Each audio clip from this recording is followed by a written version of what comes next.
problem with M&A is that everybody thinks about 70% of all deals fail. And that was true a couple decades ago.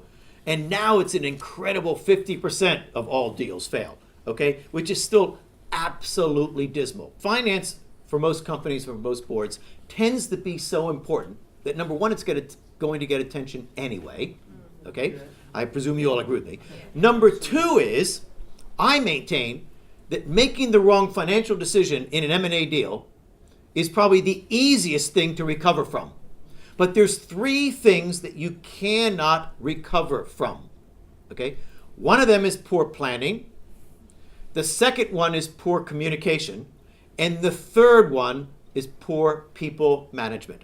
The really fun part of the book was spending a lot of time with people, interviewing them on what went right. Diageo is a perfect example of a company that got it right. Communication can go wrong as well. You know, very often communication is not thought of until very late in the day. I don't have facts and figures like I did on the HR thing, you know, about how that's gone wrong. Although we at Cass actually did a study that got published about a year and a half ago, you know, talking about the fact that if in fact you have no PR advisor, your deal is not going to be as likely to get to completion as if you do have a PR advisor. You know, companies that do a lot of deals are more successful at doing deals, okay, than companies that only do deals occasionally on that.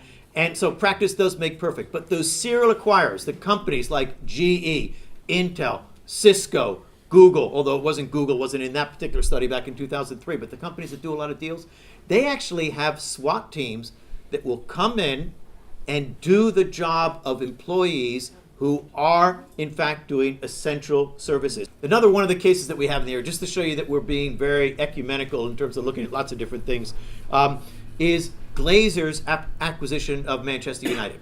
It's an absolutely incredible case, okay? And we spent a lot of time, putting that case together. But that takeover took 2 years to take place, okay? And everybody said it was just going to be a financial acquisition. He was going to drop out, you know.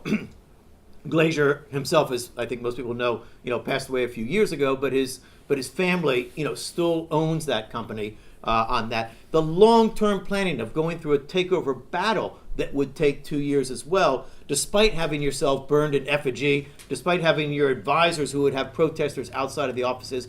We did challenge everybody at the end of our book to find what we called the M&A Yeti, a company that has gotten the planning, the communication, and the people wrong, yet has been able to turn it around.